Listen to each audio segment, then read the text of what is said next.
설법이 있겠습니다. 오늘 설법은 보산 나상호 교감님께서 해주시겠습니다. 반갑습니다. 건강하게 잘 계시죠? 이렇게 아쉬움 속에 3월을 보내게 되는 것 같습니다. 그리고 우리가 문명의 혜택, 그리고 강남교당에 갖춰진 이런 시스템에 의해서 유튜브로 실시간으로 볼 수 있게 되는 그런 기회이 돼서 또한 감사합니다. 우리가 살아가는 세상에 삶이 편안하다가 어떤 사정으로 좀 불안하게 되면 과연 미래는 어떻게 될까 하고 염려를 하게 되죠. 대종사께서 미래 세상에 대한 예견을 담은 본문이 대종경 전망품에 담겨 있습니다. 제가 미리 한번 숙독하시도록 청을 드렸는데 아마 모두 숙독하셨을 걸로 생각을 합니다. 오늘은 전망품 19장 본문으로 말씀을 드리겠습니다. 먼저 본문을 봉독에 올리겠습니다. 대종사 말씀하시기를 근래 어떤 사람들은 이 세상은 말세가 되어 영영 파멸밖에는 길이 없다고 하나 나는 그렇지 않다고 하노니 성인의 자취가 끊어진 지 오래고 정의 도덕이 희미하여졌으니 말세인 것만은 사실이나 이 세상이 이대로 파멸되지는 아니하리라. 돌아오는 세상이야말로 참으로 크게 문명한 도덕세계일 것이니 그러므로 지금은 묵은 세상의 끝이요 새 세상의 처음이 되어 시대의 앞길을 추측하기가 퍽 어려우나 오는 세상의 문명을 추측하는 사람이야 어찌 든든하지 아니하며 즐겁지 아니하리요. 이렇게 대종사께서 돌아오는 세상에 대해서 희망적으로 말씀을 해주셨습니다. 이번 코로나 바이러스는 일찍이 인류가 경험하지 못한 신종 바이러스입니다. 눈으로 보지 못할 정도로 아주 미세한 이 바이러스인데요. 그 발생 원인을 찾지 못하고 있고 아직 처방약도 만들어내지 못하고 있습니다. 이게 얼마 전까지만 해도 중국과 우리나라만의 일인 걸로 생각을 하고 조마조마했는데 이게 올림픽까지 연기할 정도로 세계인들이 두려워하면서 아주 긴장을 하고 있습니다. 독일의 메르켈 총리는 2차 세계대전 이후에 최악의 상황이라고 말을 하기도 합니다. 그런데 사람의 손으로 인명이 살상되는 전쟁을 겪은 분들은 그 좀 표현이 과하다 이렇게 생각을 할 수도 있겠지만 그 정도로 유럽은 또 세계는 절박하다는 의미이겠죠. 하지만 우리가 이번 기회에 신이나 과학의 힘으로도 해결할 수 없는 영역이 있다는 것을 확인을 하게 됐습니다. 결국에는 신이나 과학의 힘으로도 해결할 수 있는 그 영역은 우리가 스스로 참고 인내를 하면서 그것이 차츰 기운을 따라서 쓰러질 때까지 기다리는, 즉 순리대로 찾아서 살아가는 그런 이치가 있다라고 하는 것을 발견을 하게 됐습니다. 문득 대종사 제세시에는 얼마나 조마조마했을까 하고 생각을 해봤습니다. 세상이 무너질 것 같고 숨도 마음대로 못 쉴 것 같고 그런 아득한 세상에 그 시절 역시 바라보는 미래는 참 아득했을 겁니다. 그런데 대종사께서는 그 시절에 뭐라 말씀을 하셨을까 하는 궁금증이 일어난 거죠. 제가 2년 전에 블라디보스톡 여행을 갔었습니다. 거기 신안촌에 갔다가 연해주 한인들이 독립운동의 역사를 처음 접하게 됐습니다. 거기에서 11월 한민족운동의 대부인 최재형 선생을 알게 돼가지고 제가 그분의 평전을 구해서 좀 읽어봤습니다. 러시아로 이주한 1세대들은 1860년경 대종사님께서 태어나시기 30년 전입니다. 1860년경에 그 시기에 홍수가 생기고 땅이 척박한 그 시기에 함경 북도에 계신 분들이 두만강을 건너서 연해주로 건너갑니다. 이분들이 러시아 말도 한마디도 못하고 단지 거기 여기보다는 기름지고 농사짓기 좋은 여건이 있다는 땅을 무상으로 지을 수 있다고 하니까 무작정 할아버지, 아버지, 손자에 걸쳐서 3대가 어느 때는 한 마을 사람들이 단체로 그 척박한 땅에 가서 일구는 그런 역사가 있었습니다. 연해주는 중심 도시가 브라디보스톡이거든요. 거기에서 나라가 또 빼앗기게 되니까 그분들 나름대로 또 독립운동을 하게 되고 그런 삶을 살아왔죠. 대종사께서 태어나기 이전부터 이 나라 동포들은 비단 연해주뿐만이 아니라 저 남미의 멕시코 이런 나라들로 많이 갔었습니다. 세계 각지에 있는 이민 1세대들의 삶은 그렇게 시작이 됐던 거죠. 물론 그 당시 그런 소식들이 국내 조선인들이 만든 신문에 다 실려 있었기 때문에 그런 저간의 사정들을 대종사께서도 아마 직접 보셨든지 전해 들으셨든지 알으셨을 걸로 생각이 됩니다. 이렇게 아무랬던 일제치하에 이 땅에 이상을 열으셨던 대종사께서는 장차 이 나라가 어찌 될 것인가, 그 예견을 어찌했을까? 답답하고 불안하고 사는 것이 힘든 그 백성들에게, 그 민중들에게 어떤 마음으로 전하셨을까? 그것을 보게 된 거죠. 대종사께서 금강산을 유람하고 돌아오셔서 말씀을 하셨죠. 금강이 현 세계하니 조선이 갱조선이라 그러셨습니다.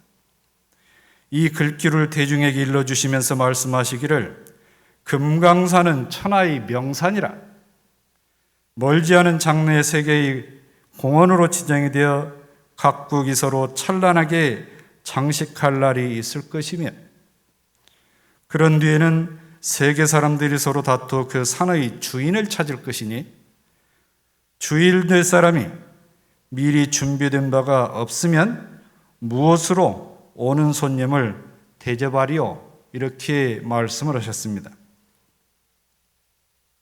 대종사께서는 원기 15년 1930년입니다. 5월 28일부터 6월 5일까지 8박 9일간 제자들과 금강산을 탐승을 하게 됩니다. 5월 28일 경성역을 출발해서 6월 5일 날 돌아오시는 그런 일정이었죠. 그렇게 금강산을 다녀오시고 아마 그 뒤에 하셨던 법문으로 이해가 됩니다. 금강현색의 조선 갱조선이란 뜻은 뭐냐면 금강산이 세계에 드러날 때 조선도 다시 세계 속에 빛나는 새로운 조선이 될 것이다, 그 얘기입니다. 그 시기에 이 법문이 과연 대체 그렇게 씁니다 하고 받아들일 만한 사람이 몇이나 됐을까요? 이 전망은 비단 그 시기뿐만이 아니라 우리가 이 근현대사에 살아가는 우리 그 과정 속에서 봤을 때도 잘 믿기지 않는 법문이에요. 믿기지 않는 법문이에요. 비단 그 먼 세상뿐만이 아니라 가까운 그 대종사 문화에서 살 때도 그런 일이 있었다고 그래요. 대산종사께서 젊을 때 총부에 대종사님 모시고 공부할 때 원기 24년에 교무부장을 하셨어요. 교무부장이 하는 여러 일 중에 어떤 일이 있냐면 대종사께서 법서를 하시면 그걸 받아 적어가지고 회보에 실어서 전국 교당에 보내주는 일이에요. 그 일이 하나가 있었습니다. 그러니까 그때는 이제 법포가 없으니까 이 김대거 제자가 일일이 받아 적으니까 대종사께서 그러셨대요. 적을 거 없다. 잘 듣기만 해라. 그래도 당신 스스로도 미심쩍어서 다시 잘 정리하고 갖다 드리니까 앞으로 네 머리에서 다 나올 것이니까 그냥 잘 듣기만 해라. 그랬대요. 그 뒤로는 안 적고 일심으로 들으셨대요. 일심으로. 나중에 대종사께서 열반하시고 대종경 편수를 하는데 일일이 기록하지 않았는데도 당신도 모르게 그 봤던 법문이 무한하게 솟아나더라는 얘기죠. 기록을 안 했는데도. 대종사님 말씀을 못 믿었을 거 아니에요? 저도 못 믿었을 것 같아요. 기록해도 잊어버리는데 일심 들이도 듣기만 해라, 적지 마라. 그런데 한참 세월이 지난 후에도 기억이 다 나서 술술술술 나왔다. 그 짧은 기간 안에 믿지 못할 그런 상황도 이렇게 확실하게 되는데 금강현색의 조선 갱조선이 잘 믿어지겠어요? 지금도 아마 못 믿는 사람이 있을 거예요. 세부처님 대종사님의 예견은 우리나라 큰 현대사를 돌아봐도 확인을 할 수가 있습니다. 일제식민지, 한국전쟁, 11.6 사태, 1990년 국가 부도사태에 당해가지고 IMF 국제통화기금 관리체제에 들어갔을 때 2008년 금융위기, 대통령 탄핵, 이렇게 풍전등화의 상황을 겪었을 그 시점에 금강이 현세계 아니 조선이 갱조선이라 이 법문을 되뇌면 믿어지겠어요? 그러면 우리 역사에 그것만 있지는 않았잖아요?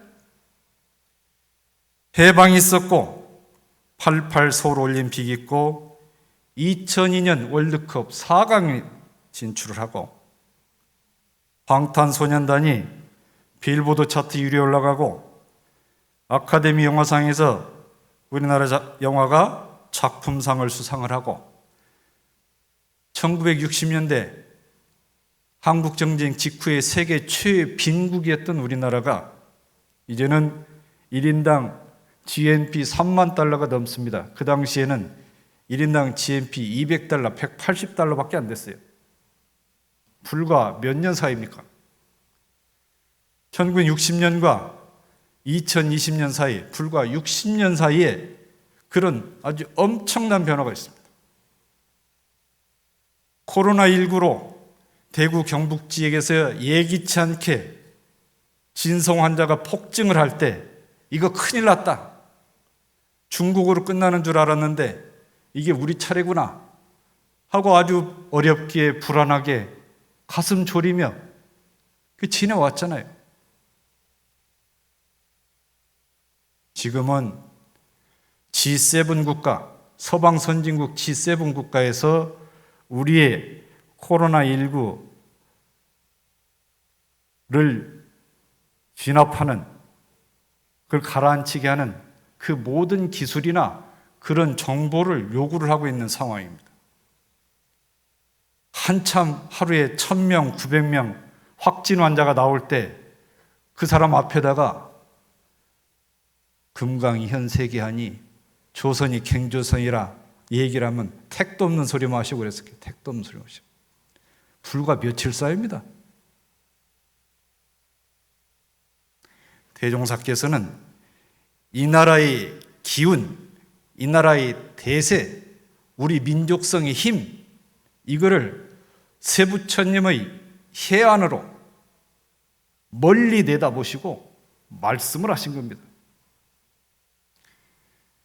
6, 70년, 길게 봐도 80년, 이 사이에 숱한 그 질곡의 세월을 거쳐오면서 그 많은 부침의 사이에서 믿어지지 않는 그 말씀으로 이 나라의 장래를 예견을 하신 말씀이 대종경 전망품 법문에 낱낱이 밝혀져 있습니다.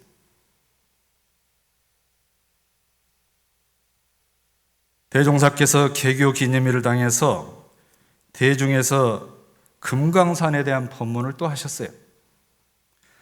우리에게 큰 보물 하나가 있는데 그것은 곧 금강산이라. 이 나라는 반드시 금강산으로 인해서 세계에 드러날 것이요, 금강산은 반드시 그 주인으로 인해서 더욱 빛날 것이다. 이 나라와 금강산과 그 주인은 서로 떠나지 못할 관계다. 이 나라와 금강산과 금강산의 주인은 삼위일체다. 삼위일체다. 그대들은 우리의 현상을 비관하지 말고 세계가 금강산의 참 주인을 찾을 때 우리 여기 있다 할 자격을 갖추기에 공을 쌓아라 그랬습니다. 이 말씀 언제 하셨겠습니까? 1930년, 30년대에 말씀하셨을 거란 말이죠.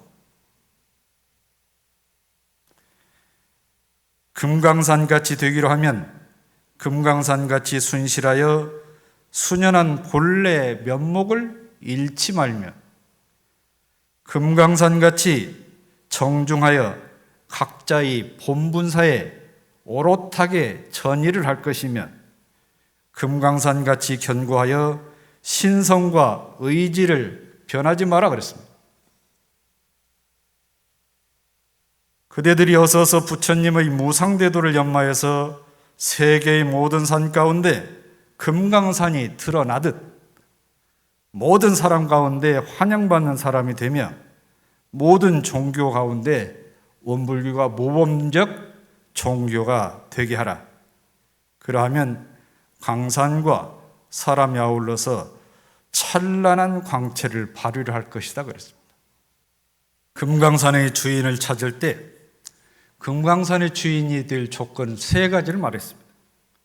첫째는 금강산같이 순실하려면 순연한 본래 면목을 잃지 말라 그랬습니다. 본래 면목은 바꿔 말하면 진면목입니다. 나의 그 본래 성품자리를 잃지 마라 그 얘기예요. 금강산과 관련된 법문으로 이 말씀을 설명을 드리겠습니다. 대종사 부안 복례정사에 계실 때요, 선승한 사람이 왔어요. 금강산에서 선승한 사람이 왔어요. 대종사께서 묻죠. 그대가 멀리서 수고를 마다 않고 이렇게 왔는데 뭘 구하는 것이 있는가? 물었습니다. 저는 도를 구하고 있습니다. 도가 있는 데를 좀 알려주십시오. 하니까 대종사께서 말씀하시기를 도가 그대의 묻는 데 있나이라 그랬습니다. 도를 지금 밖에서 찾습니다. 도를 밖에서 찾는데 도가 어디 있습니까? 도가 그대의 묻는 데 있느니라. 안을 들여다보. 본래 면목을 찾으라. 본래 면목을 찾으라.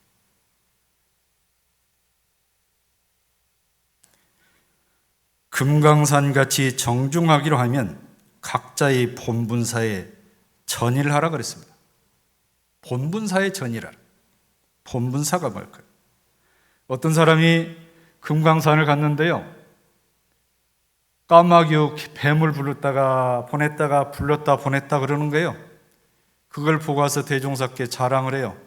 제가 도인을 보고 왔습니다. 금강산에 가서.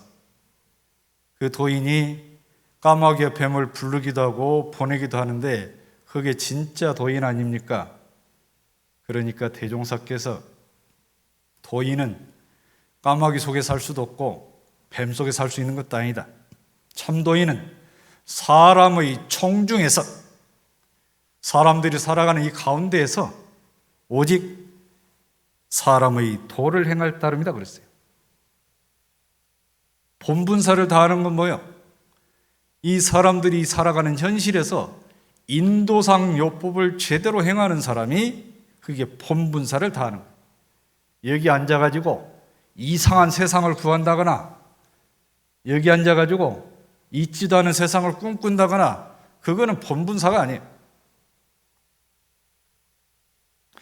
어떤 사람이 와가지고 대종사님께 그랬대요. 제가 선생님을 뵈니까 이 원불교 법이 정당한 법인 줄은 알겠는데 창립한 시일이 너무 짧아가지고 대종사님 가신 뒤에는 온 불교가 어찌 될까 좀 염려가 됩니다. 그랬어요. 염려가 됩니다. 대종사께서 말씀을 하시죠. 그대가 이 법을 이미 정법을 알았다고 하니 그렇다면 내 후대에 이 법이 어찌 갈 건가는 걱정 안 해도 된다. 정법이라면. 도둑질하는 사람들도 그 나름대로 법이 있어서 자기들 세상 법이 있어가지고 뭉쳐가는데 그거는 사법인데 이거는 정법이다. 걱정할 게 없다 그랬습니다. 모든 사람들이 다 필요로 하는 인도정의 정당한 법이 이 법이다. 한두 사람에게 해당하는 게 아니고 모든 사람이 행할 수 있는 법이다 이게. 그래서 각자 자기 편리를 생각해서 이 법을 사용하기 때문에 이게 자기에게 유익하다면 쓰지 말라고 해도 누구나 다 쓸 수, 누구나 다 쓰다. 여러 사람이 믿고 사용한 결과에 그렇게 이익이 있으면 믿는 사람도 많아질 것이고 그 법이 널리 퍼져갈 것이니까 그런 뒤 걱정은 안 해도 된다. 이런 말씀을 하셨습니다. 세 번째로 금강산의 주인이 되면 금강산같이 견고한 그 채를 받아서 믿음과 정성과 의지가 불변을 해야 된다 그랬어요. 대종사께서 아까 금강산에 간 첫날 머문 여관이 금강여관이에요. 그 여관 주인한테 물어보니까 여관 주인이 예수교 신자예요. 무엇이 좋은지 항상 싱글벙글 웃고 있으니까 당신은 뭐가 그렇게 좋소? 자기가 하나님 신앙을 30년 했는데 좋은 일이 돌아오면 하나님께서 사랑해 주신 일 감사하고 나쁜 일이 오면 내 잘못을 경책하려고 하시는구나. 경계해 주시니까 감사하고 좋아도 감사하고 안 좋아도 감사하고 그렇게 하는 삶을 30년을 살았다고 하더라. 그대들도 한번 반조를 해봐라 그랬어요. 그러시면서 말씀하시기를 저 사람은 신앙의 체를 바로 알지 못해서 타력신에만 의지해서 사는데 우리는 자력으로 할 수 있는 그 신앙의 길까지 안내를 해줬으니까 이 자력신앙과 타력신앙을 아울러서 잘하면 그게 바르고 참다운 신앙이 될 것이다 하시면서 신앙으로 모든 환경을 내가 지배는 할지언정 환경으로 내 신앙이 흔들리는 그런 용렬한 사람은 되지 마라. 이 환경 때문에 신앙이 흔들리는 사람은 되지 말라는 얘기예요. 잘 해주면 역시 법신불사님 내 편이야. 기도를 지극정성으로 했다고 생각을 했는데 결과가 안 좋아요. 못 믿겠는데? 믿어봐야 소용없는데? 다시 생각해봐야 되겠는데? 그런 사람을 일러서 용렬한 사람이라고 해요. 고상하게 얘기해서 용렬한 사람이라고 좀 듣기 불편하게 얘기하면 쪼잔한 사람이다. 쪼잔한 사람이라고 얘기해요. 우리가 금강산 하면 그리움 금강산 노래가 생각이 나죠. 제가 지난번에 봄 노래 가지고 법회를 봐서 어느 도반님께 좀 어째 좋으셨습니까? 그랬더니 뭐라고 하신 줄 아세요? 참 좋았습니다. 그런데요, 노래 6곡이나 있는데 교무님, 다른 교무님 3분에게 좀 나눠서 하지 혼자 이렇게 독차지했으니까 기분이 좋습니까? 그러더라고요. 제가 뜨끔했어요. 앞으로는 제가 할 때 꼭 한 분씩 나눠서 하려고 가을에 혹시 하면. 그래서 오늘은 제가 노래 안 하기로 했습니다. 이 노래는 1962년에 6.25 전쟁 12주년 기념으로 문교부, 요즘 교육부죠. 교육부가 KBS에 청을 했어요.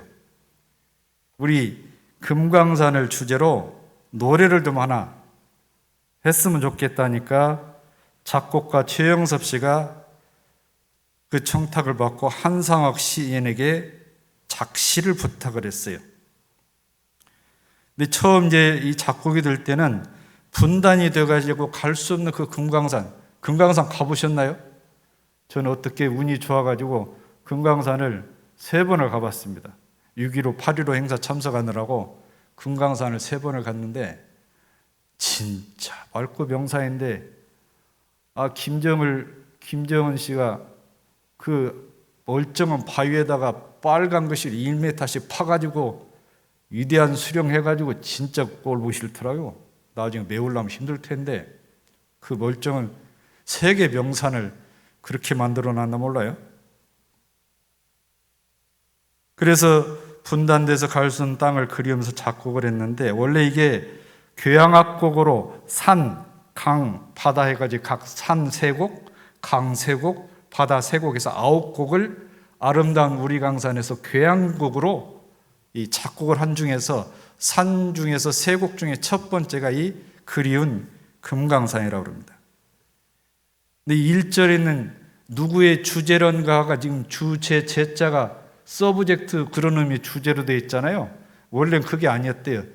관장한다 그런 의미의 주제였는데 인쇄소에서 그걸 잘못해 인쇄를 했는데 이거 당황하니까 뭐 뜻이 크게 어긋나진 않으니까 그렇게 가자 해서 그냥 현재 서브젝트미 그 주제 이렇게 돼. 원래는 누가 관장을 이렇게 좋은 산을 만들었냐 그런 뜻으로 주제로 썼대요.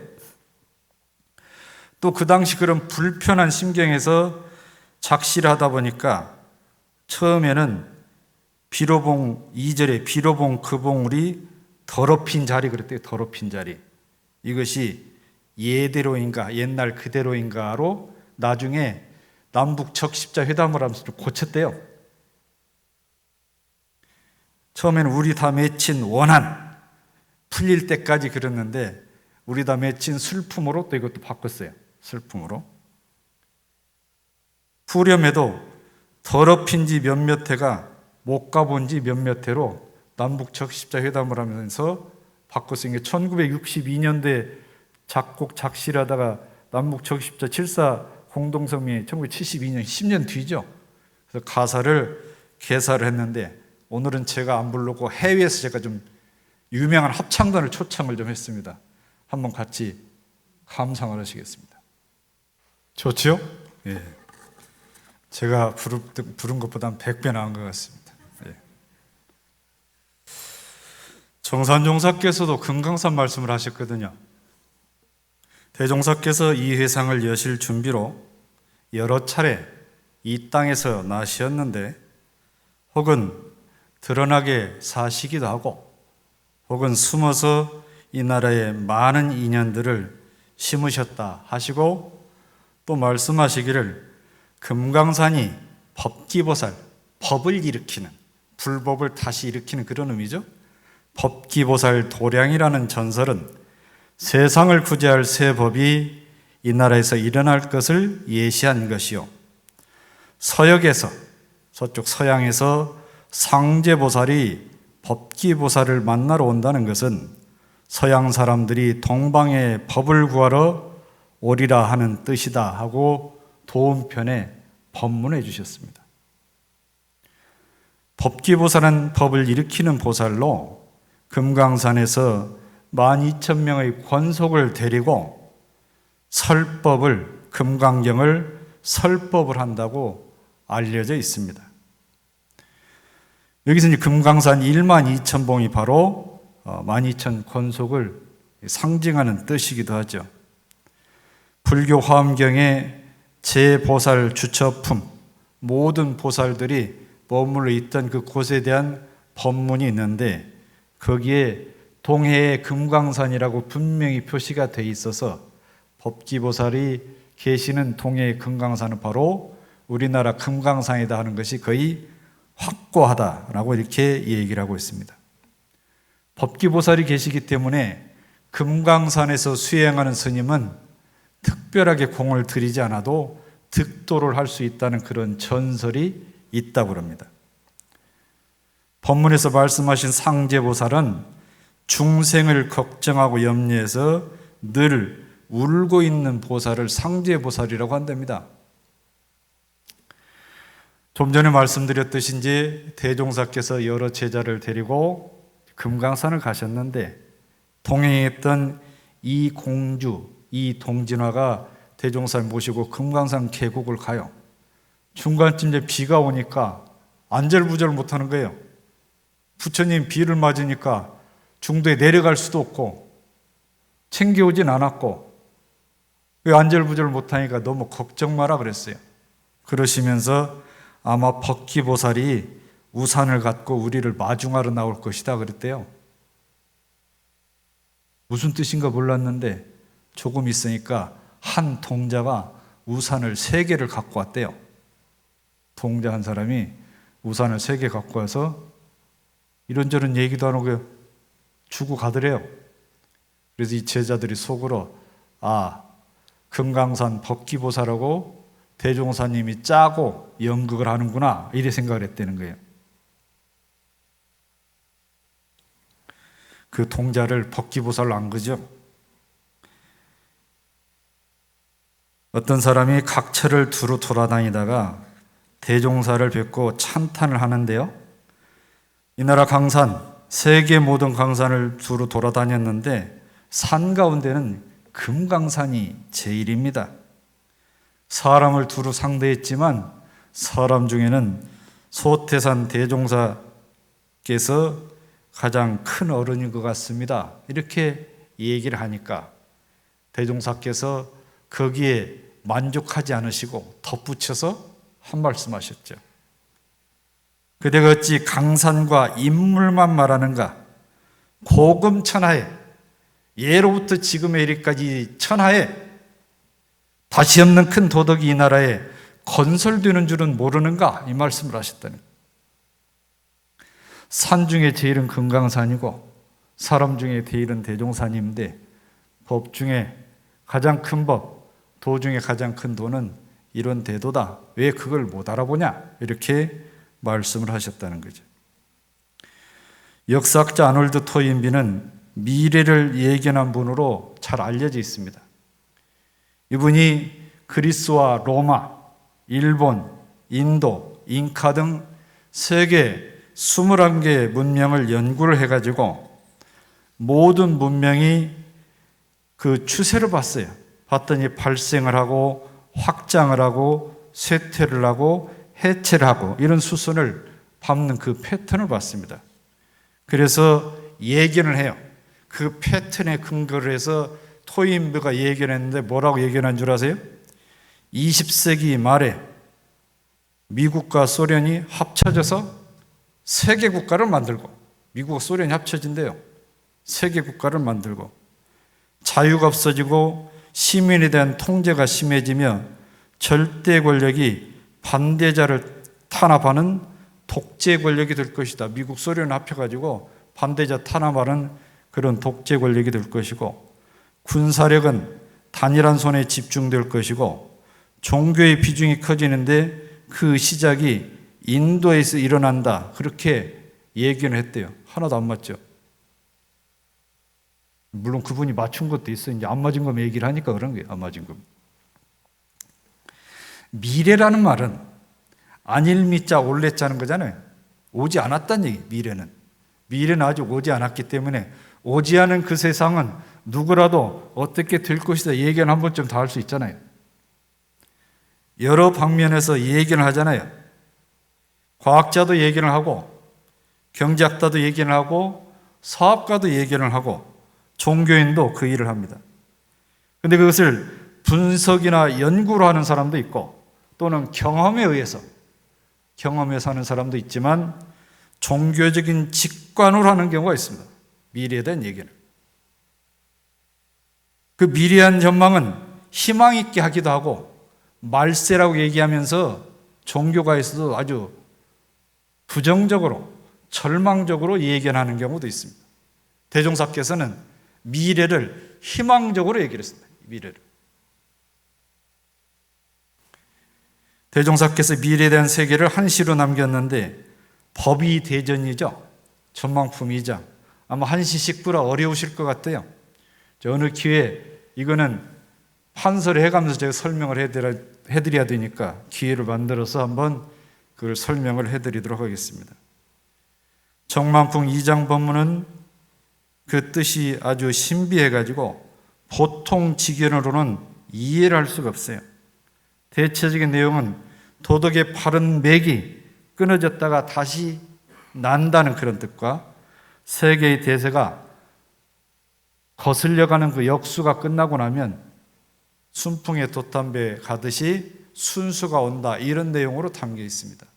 원래 이 보비대전 관련 내용이 아주 길었어요.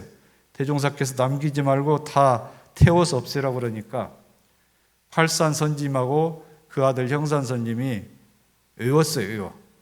외워가지고 전한 것이 전망품 2장이에요. 외워서 남긴 것이 그런 말씀입니다. 전망품에 돌아오는 세상에 대한 법문은 도반님께서 다 봉독하셔서 아시겠고, 거기에 없는 내용만 제가 말씀을 드리겠습니다. 어느 해에 선을 났대요. 선을 났는데 대종사께서 말씀을 하셨는데, 거기에 우리 호사님 고향인 진주 용암에서 온 사람도 있었던가 봐요. 그때 교통편도 안 좋은데 진주 용암에서 대종사님 법문 듣자고 왔단 말이죠. 그러니까 대종사께서 지금은 멀리 진주 용암에서 선 공부를 하기 위해서 총부까지 찾아왔지만 앞으로는 그렇게까지 할 필요가 없을 것이다. 자기 집 방 안에 편히 앉아서도 내 얼굴 보고 법설을 듣게 될 것이다 그랬대요. 믿어지겠어요 그때? 이성신도 안 믿었대요. 근데 TV가 나오면서 그 말을 믿었다는, TV가 나오면서. 제가 이제 또 100수 넘게 사신 명타원 종사 어른께 들은 얘기인데요. 앞으로는 신장로에 검정 기름칠을 해놓고 자동차가 다닐 것이다, 그 말씀을 하셨대요. 검정 기름칠이 뭐 아스팔트 아니에요? 그 당시 그러셨다는 거예요. 총부에서 이제 공회당에서 공부를 해요. 원기 한 26년, 5, 6년경에 있었던 일인데 비행기가 날아가요.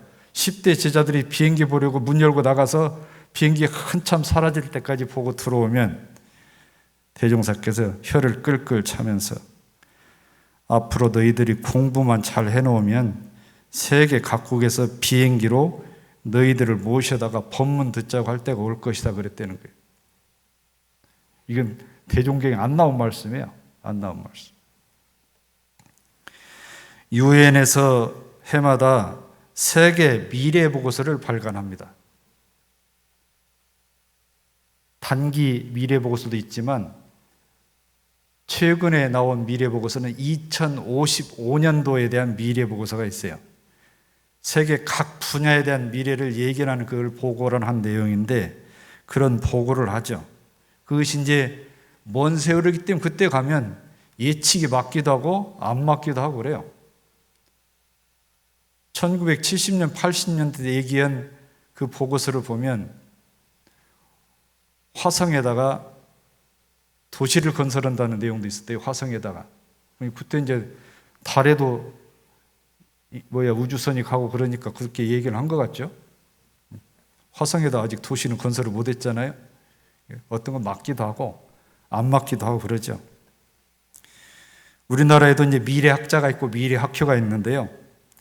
2011년에 미래학자 최윤식 씨가 10년 전쟁 누가 패권을 차지할 것인가라는 글에서 삼성은 10년 이내에 망할 것이다 그랬대요.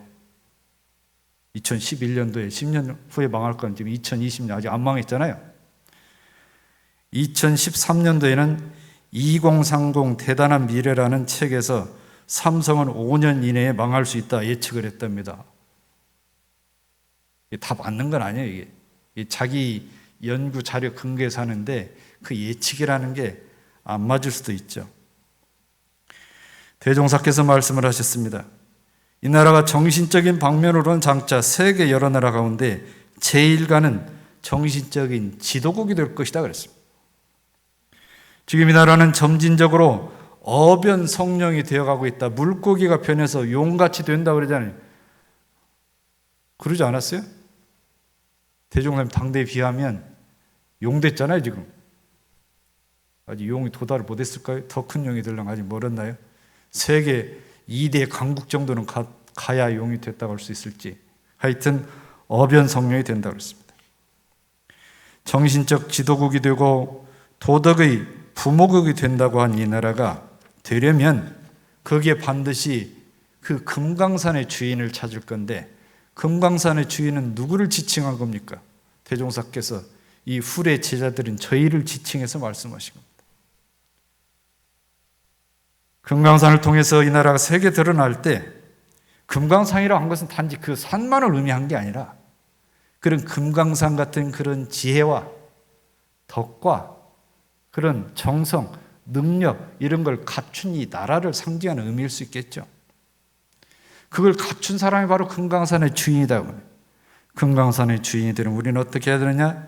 법신불 이론상을 신앙을 하고 법신불 수행을 해서 처처불상 사사불공 잘하시고 무시선 무처선 잘하셔서 아주 원만한 종교의 원만한 인격자가 이루어지면 대종사께서 전망하신 바로 그 금강산의 주인이 되실 수가 있다.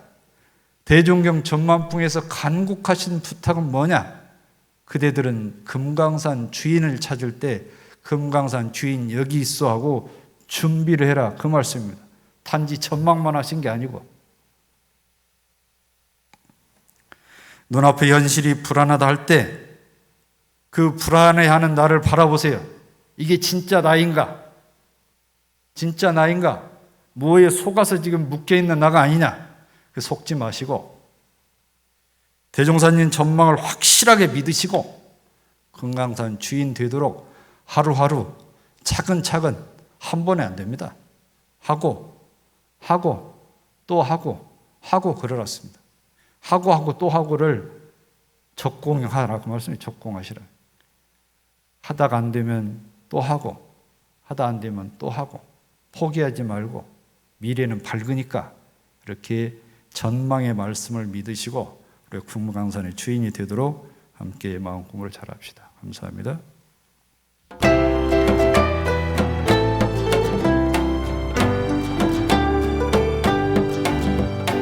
언제나 좋은 사람, 참 좋은 사람은 풍요롭고 따스한 덕성의 주인공. 내 안에 욕심 놓고 행복을 나누며 자비로운 본래 마음 희망으로 가득하죠. 우리는 본래 하나 혼자선 살 수 없죠. 다 함께 성공하는 대합력의 세상으로 언제나 좋은 세상, 참 좋은 세상은 서로 돕고 훈훈한 은혜의 세상. 어려움을 함께하고 인정을 나누면 너나 없는 우리 마음 기쁨으로 가득하죠.